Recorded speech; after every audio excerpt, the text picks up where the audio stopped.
Hello friends, good evening. ड्रीमा भारत के online platform पे आप सभी लोगों का स्वागत है। फ्रेंड्स, हम पुनः उपस्थित हैं, क्लास को कंटिन्यू करेंगे। आज हम लोग एक महत्वपूर्ण टॉपिक पर चर्चा करेंगे जिसमें हम देखेंगे प्राचीन और मध्यकालीन भारत के कुछ महत्वपूर्ण राजवंशों के बारे में। उस राजवंश को किस शासक के द्वारा स्थापित किया गया था, यानी संस्थापक के बारे में भी देखेंगे, और साथ ही साथ उस राजवंश ने अपनी राजधानी कहाँ बनाई थी, हम उसकी राजधानी के बारे में भी बात करेंगे। यह टॉपिक अपने आप में बहुत ही महत्वपूर्ण है, इसलिए इस टॉपिक को ध्यान से सुनिएगा। हालांकि टाइम टेकिंग नहीं है ये वीडियो, चूँकि रिवीजन के लिए यह बहुत बेहतरीन है। बहुत कम समय में हम आपको समेटने का प्रयास करेंगे, इसलिए हमने ओरल के माध्यम से आपको बताने का प्रयास किया है। तो बिना समय गवाए आइए हम लोग क्लास को कंटिन्यू करते हैं। ठीक, अगर हम पहले राजवंश की बात करें, प्रथम राजवंश की बात करेंगे तो हर्यक वंश प्राचीन भारत का पहला राजवंश हर्यक वंश है, जिसका संस्थापक बिंबिसार था। हर्यक वंश का संस्थापक बिंबिसार था और राजधानी इसकी थी राजगृह। इसकी राजधानी कहाँ थी? इसकी राजधानी थी राजगृह। राजगृह को गिरिब्रज भी कहा जाता है। राजगृह को गिरिब्रज भी कहा जाता है। अगला राजवंश है शिशुनाग वंश। अगला राजवंश कौन सा है? शिशुनाग वंश। शिशुनाग वंश का संस्थापक शिशुनाग था। शिशुनाग वंश का संस्थापक शिशुनाग था। उसकी राजधानी वैशाली थी। इसकी राजधानी शिशुनाग ने अपनी राजधानी राजगृह या गिरिब्रज से स्थानांतरित करके वैशाली को अपनी राजधानी बनाया। इसके अलावा मौर्य वंश की स्थापना की बात करेंगे तो चंद्रगुप्त मौर्य के द्वारा मौर्य वंश की स्थापना की गई। और पाटलिपुत्र इसकी राजधानी थी। पाटलिपुत्र उदयन के द्वारा गंगा और सोन नदी के तट पर बसाया गया शहर था पाटलिपुत्र, और लंबे समय तक राजधानी के रूप में पाटलिपुत्र रहा। मौर्य साम्राज्य की स्थापना किसके द्वारा किया गया था? तो चंद्रगुप्त मौर्य के द्वारा, और राजधानी इसकी पाटलिपुत्र थी। इसके अलावा शुंग वंश की बात करेंगे तो पुष्यमित्र शुंग के द्वारा इस राजवंश की स्थापना किया गया था, और इसकी राजधानी भी पाटलिपुत्र थी। हालांकि कुछ समय तक इसकी राजधानी विदिशा भी रही थी। विदिशा मध्य प्रदेश, विदिशा कुछ समय तक राजधानी रही थी, बाद में फिर पाटलिपुत्र को बनाया गया। इसके अलावा कण्व वंश की स्थापना की बात करेंगे तो वासुदेव कण्व के द्वारा कण्व वंश की स्थापना किया गया, और कण्व वंश ने भी अपनी राजधानी पाटलिपुत्र को ही बनाया था। इसके अलावा सातवाहन वंश की बात करेंगे तो सातवाहन वंश का संस्थापक शिमुक था। और शिमुक ने अपनी राजधानी, चूँकि दक्कन में स्थापित होने वाला यह पहला राजवंश था, दक्कन में स्थापित होने वाला सातवाहन पहला राजवंश था, और इसका संस्थापक शिमुक था, और इसने राजधानी अपनी प्रतिष्ठान अथवा पैठान को इसने अपनी राजधानी बनाया था। इसके अलावा अगर आप देखेंगे तो कुषाण राजवंश की बात करें तो कुजुल कड़फिसेस के द्वारा कुषाण राजवंश की स्थापना किया गया था, और कुषाणों ने अपनी दो राजधानी बनाया था। एक पुरुषपुर या पेशावर और दूसरी मथुरा। दूसरी मथुरा, यानी कि ये दो राजधानियाँ रही थी किसकी? कुषाणों की।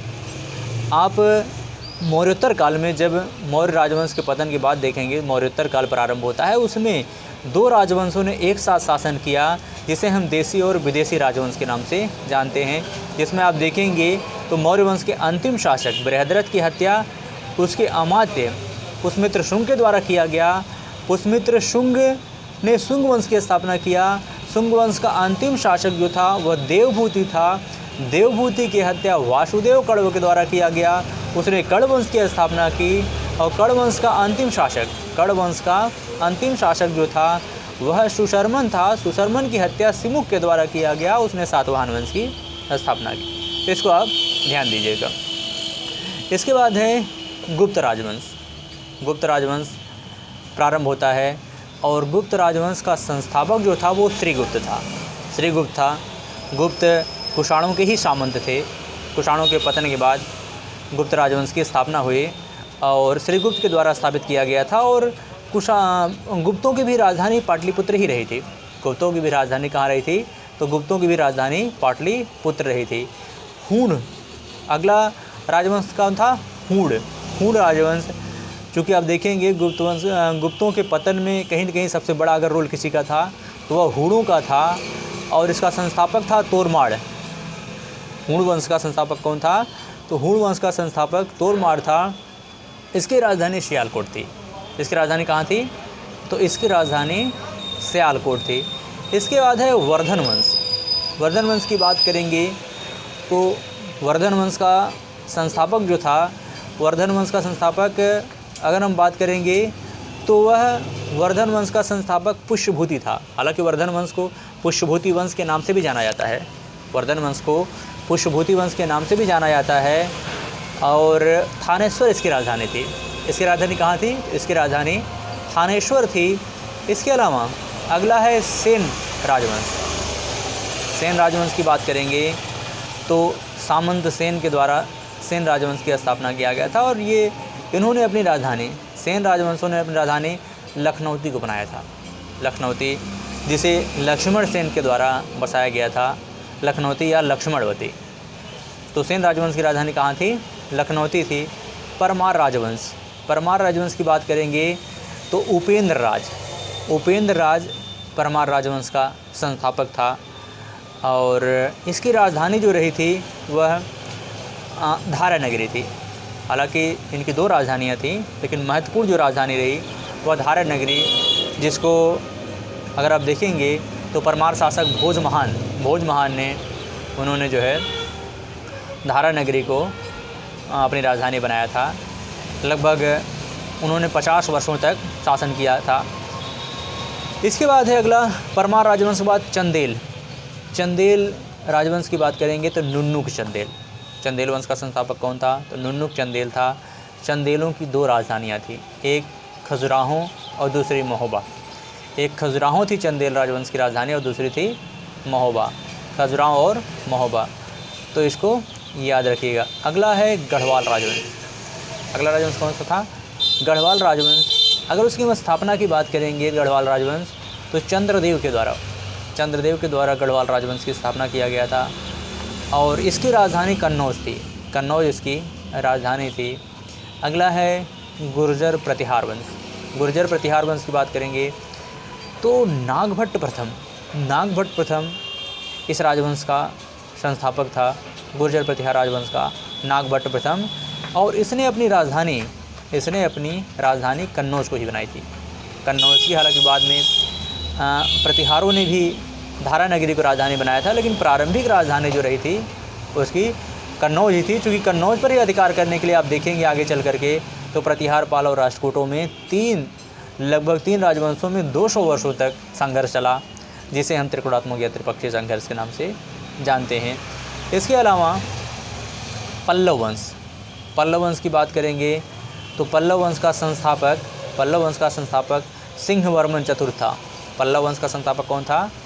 पल्लव वंश का संस्थापक सिंहवर्मन चतुर्थ पल्लव वंश का संस्थापक था, और इसकी राजधानी कांचीपुरम थी। पल्लवों ने अपनी राजधानी कहाँ बनाई थी? तो पल्लवों ने अपनी राजधानी कांचीपुरम को बनाया था। हालांकि पल्लव वंश की अगर आप बात करेंगे तो इसने अपनी राजधानी कहाँ बनाया था? कांचीपुरम। पल्लवों ने अपनी राजधानी कांचीपुरम बनाया था। इसके अलावा चालुक्यों की कई शाखाएं थी। बादामी या वातापी के चालुक्य, कल्याणी के चालुक्य और वेंगी के चालुक्य। एक और भी चालुक्य थे जिसे हम सोलंकी के चालुक्य के नाम से जानते हैं। तो हम बात कर रहे हैं चालुक्य में, वो भी बादामी के चालुक्य, जिन्हें पूर्वी चालुक्य के नाम से भी जाना जाता है। बादामी के चालुक्य का संस्थापक जयसिंह प्रथम था। इसने अपनी राजधानी वातापी को बनाया था। इसने अपनी राजधानी किसको बनाया था? इसने अपनी राजधानी वातापी को बनाया था। इसके अलावा चालुक्य शासक, चालुक्य राजवंश यानी कि पश्चिमी चालुक्य, जिसे हम कल्याणी का चालुक्य जिसे कल्याणी का चालुक्य कहा जाता है। कल्याणी के चालुक्य का संस्थापक जो था, कल्याणी के चालुक्य राजवंश का संस्थापक की बात करेंगे तो वह विष्णुवर्धन था। इसने अपनी राजधानी वेंगी को बनाया था। इसने अपनी राजधानी कहाँ बनाया था? वेंगी को। वेंगी को इसने बनाया था, सॉरी वेंगी नहीं, इसने अपनी राजधानी मान्यखेट को बनाया था। मान्यखेट यानी कि महाराष्ट्र वाले क्षेत्र में पड़ता है। मान्यखेट को इसने अपनी राजधानी बनाया था। इसके अलावा राष्ट्रकूट की बात करेंगे तो राष्ट्रकूट राजवंश का संस्थापक दंतीदुर्ग था। दंतीदुर्ग, और इसने भी अपनी राजधानी कहाँ बनाई थी, तो मान्यखेट को। सॉरी, कल्याणी के चालुक्य की राजधानी कल्याणी थी। कल्याणी के चालुक्य की राजधानी कल्याणी थी, और राष्ट्रकूट वंश का संस्थापक जो था वो दंतीदुर्ग था। इसकी राजधानी मान्यखेट थी। राष्ट्रकूट राजवंश की राजधानी कहाँ थी, मान्यखेट थी। इसके अलावा गुलाम वंश, अगर हम गुलाम राजवंश की बात करेंगे तो गुलाम वंश का संस्थापक कौन था, कुतुबुद्दीन ऐबक। गुलाम राजवंश का संस्थापक कौन था, तो उसकी संस्थापक था कुतुबुद्दीन ऐबक। उसने अपनी राजधानी लाहौर को बनाया था। कुतुबुद्दीन ऐबक के समय दिल्ली सल्तनत की राजधानी कहाँ थी, तो लाहौर थी। हालांकि बाद में आगे चल कर के इल्तुतमिश ने राजधानी अपनी दिल्ली को बनाया था। इसके अलावा खिलजी राजवंश, खिलजी वंश की स्थापना की बात करेंगे तो जलालुद्दीन फ़िरोज़ खिलजी के द्वारा खिलजी राजवंश की स्थापना की गई, और उसने अपनी राजधानी दिल्ली को बनाया था। तो उसने अपनी राजधानी किसको बनाया था, दिल्ली को बनाया था। अगला राजवंश है खिलजी के बाद तुगलक राजवंश।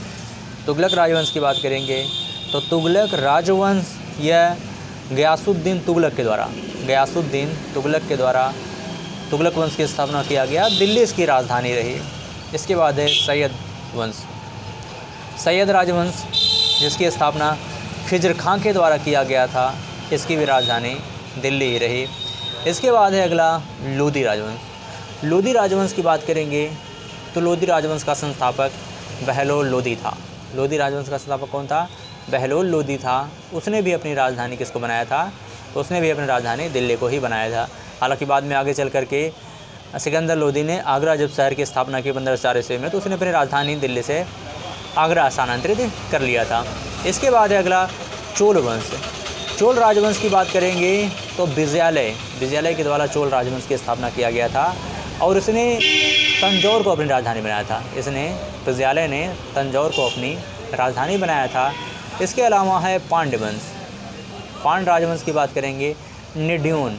पांड्य राजवंश का संस्थापक कौन था, तो निड्यून था। इसने मदुरई को इसने अपनी राजधानी बनाया था। इसके अलावा है यादव वंश का संस्थापक की बात करेंगे तो भिल्लम पंचम के द्वारा यादव राजवंश की स्थापना किया गया, और इसने देवगिरी को अपनी राजधानी बनाया था। इसलिए इसे देवगिरी का यादव वंश भी कहा जाता है। इसके अलावा होयसल वंश की बात करेंगे तो इसकी राजधानी थी द्वार समुद्र इसकी राजधानी थी होयसल की। विष्णुवर्धन इसका संस्थापक था, और द्वार समुद्र इसकी राजधानी थी। अगला है संगम वंश की बात करेंगे तो संगम राजवंश का संस्थापक हरिहर एवं बुक्का थे। उन्होंने अपनी राजधानी विजयनगर को बताई थी। हरिहर और बुक्का ने अपनी राजधानी कहाँ बनाई थी, तो हरिहर और बुक्का ने अपनी राजधानी विजयनगर को बनाया था। इसके अलावा अगला है सालू वंश की बात करेंगे तो नरसिंह सालू के द्वारा सालू राजवंश की स्थापना किया गया, और इसके समय भी राजधानी विजयनगर ही रही। सालू वंश के बाद देखेंगे तुलु वंश का संस्थापक जो था वह वीर नरसिंह था। तुलु वंश का संस्थापक वीर नरसिंह था। इसके समय भी राजधानी कहाँ रही, तो विजयनगर ही इसकी राजधानी रही। इसके बाद है अरविडू। अगला राजवंश कौन सा है, अगला राजवंश है अरविडू राजवंश। तिरुमल इसका संस्थापक था, और पेनुकोंडा इसकी राजधानी थी। विजयनगर साम्राज्य की भी कुल 4 राजधानियाँ रही थी। अनेगोंडी, पेनुकोंडा, विजयनगर और हम्पिया हस्तिनावती, ये कुछ प्रमुख इसकी राजधानियाँ रही थी। अगला है बहमनी वंश की बात करेंगे। अलाउद्दीन हसन बहमन शाह के द्वारा बहमनी साम्राज्य की स्थापना किया गया था। इसकी राजधानी जो थी वह गुलबर्गा थी। गुलबर्गा या बीदर इसकी बहमनी साम्राज्य की राजधानी थी। इसके बाद अगला राजवंश देखेंगे कुतुब शाह वंश का संस्थापक जो था वो कुली कुतुब शाह था। इसकी राजधानी गोलकुंडा थी। कुतुब शाही राजवंश का संस्थापक कौन था, कुली कुतुब शाह था। इसकी राजधानी कहाँ थी, गोलकुंडा थी। इसके बाद आदिल शाही का संस्थापक यूसुफ आदिल शाह था। आदिल शाही संस्थापक कौन था? यूसुफ आदिल शाह था। और इसकी राजधानी जो थी वह बीजापुर थी। इसके बाद अगला है निज़ाम शाही राजवंश के संस्थापक बात करेंगे अहमद निज़ाम या मलिक अहमद इसका संस्थापक था। मलिक अहमद राजवंश का संस्थापक था और अहमदनगर को इसने अपनी राजधानी बनाई थी। इसके बाद है इमाद शाही की बात करेंगे तो फ़तेहुल्लाह इमाद के द्वारा इमाद शाही राजवंश की स्थापना किया। इसने राजधानी अपनी बरार को बनाई थी। बरार को इसने अपनी राजधानी बनाई। फ़तेहुल्लाह इमाद के द्वारा इमाद शाही राजवंश की स्थापना किया गया था। इसके बाद देखेंगे तो अगला है बरीद शाही राजवंश का संस्थापक अमीर अली बरीद। बरीद शाही राजवंश का संस्थापक अमीर अली बरीद था और बीदर इसकी राजधानी थी। कहाँ इसकी राजधानी थी? तो बीदर इसकी राजधानी थी। अगला है सोलंकी वंश का संस्थापक मूलराज प्रथम था। सोलंकी राजवंश का संस्थापक कौन था? मूलराज प्रथम था और अहिलवाड़ इसकी राजधानी थी। अगला है कलचुरी वंश का संस्थापक कोकल्ल था। त्रिपुरी मध्य प्रदेश में पड़ता है त्रिपुरी। कलचुरी वंश की राजधानी जो थी वह त्रिपुरी थी। इसे त्रिपुरी के कलचुरी भी कहा जाता है। अगला है शर्की वंश सरकी राजवंश का संस्थापक कौन था? मलिक सरवर। जौनपुर में ही अपने जौनपुर शहर में यह स्थापित किया गया था सरकी राजवंश। मलिक सरवर के द्वारा कुल 6 सुल्तानों ने स्वतंत्र रूप से शासन किया 75 वर्षों तक। बाद में आगे चल करके जो है लोधी वंश के सुल्तानों ने सिकंदर लोधी के द्वारा अंतिम रूप से जौनपुर को पराजित करके दिल्ली में मिला लिया गया था। और इसका सबसे फेमस जो शासक रहा वो इब्राहिम शाह सरकी रहा। वह कौन था? तो वह इब्राहिम शाह सरकी के समय जौनपुर में शिक्षा और कला के क्षेत्र में इतना ज़्यादा विकास हुआ कि तभी से जो है जौनपुर को सिराज हिंद के नाम से जाना जाता था। नेक्स्ट पॉइंट देखेंगे अगला है मुग़ल वंश का संस्थापक कौन था? तो मुग़ल वंश का संस्थापक बाबर था और बाबर के समय इसकी राजधानी जो थी वह दिल्ली रही बाबर के समय। इसके बाद है अगला राजवंश भोसले राजवंश की बात करेंगे तो भोसले वंश का संस्थापक कौन था? भोसले वंश का संस्थापक शिवाजी थे और इनकी राजधानी जो थी शिवाजी महाराज की वह रायगढ़ थी। इन्होंने अपनी राजधानी किसको बनाया था? तो इन्होंने रायगढ़ को अपनी राजधानी बनाया था। इसके अलावा है पाल वंश का संस्थापक कौन था? तो पाल वंश का संस्थापक गोपाल था, जिसने अपनी राजधानी किसको बनाई थी? तो मुंगेर को इसने अपनी राजधानी बनाई थी। गोपाल, धर्मपाल, देवपाल, महीपाल ये सब पाल वंश के शासक रहे थे। इसके बाद देखेंगे तो अगला है चौहान वंश का संस्थापक की बात करेंगे तो वासुदेव था। चौहान वंश का संस्थापक वासुदेव था और चौहानों ने अपनी राजधानी अजमेर को बनाई थी। अजमेर चौहानों की राजधानी रही थी। हालांकि बाद में चौहानों ने आगे चल करके दिल्ली को अपनी राजधानी बनाया, दिल्ली से शासन किया पृथ्वीराज चौहान के समय, पृथ्वीराज तृतीय, राय पिथौरा के समय। इसके बाद अगला है हैदराबाद का संस्थापक चिनकिलिज खान निजामुल मुल्क इसका संस्थापक था और इसने अपनी राजधानी हैदराबाद को ही बनाई थी। इसने अपनी राजधानी बनाई थी। स्वतंत्र राज्य की बात करेंगे तो स्वतंत्र राज्य कारकोट वंश का संस्थापक की बात करेंगे तो दुर्लभवर्धन। कारकोट वंश संस्थापक कौन था? दुर्लभवर्धन और इसकी राजधानी कौन थी? कश्मीर। इसके अलावा उत्पल वंश का संस्थापक अवंती वर्मन था। इसकी भी राजधानी कहाँ थी? कश्मीर थी। इसके बाद अगला है लोहार वंश। कारकोट वंश, उत्पल वंश व लोहार वंश, इन तीनों राजवंशों ने कश्मीर में ही बारी बारी से शासन किया था और तीनों राजवंशों की राजधानी कौन रही? तो कश्मीर तीनों राजवंशों की ही राजधानी रही। लोहार वंश का संस्थापक जो था वो संग्राम राज था। तो ठीक है फ्रेंड्स, इसी के साथ ये टॉपिक कंप्लीट होता है, लेकिन रिवीजन ज़रूर करिएगा क्योंकि ये एग्ज़ाम की दृष्टि से बहुत ही महत्वपूर्ण है। इसी के साथ इजाज़त दीजिए। जय भारत, जय हिंद।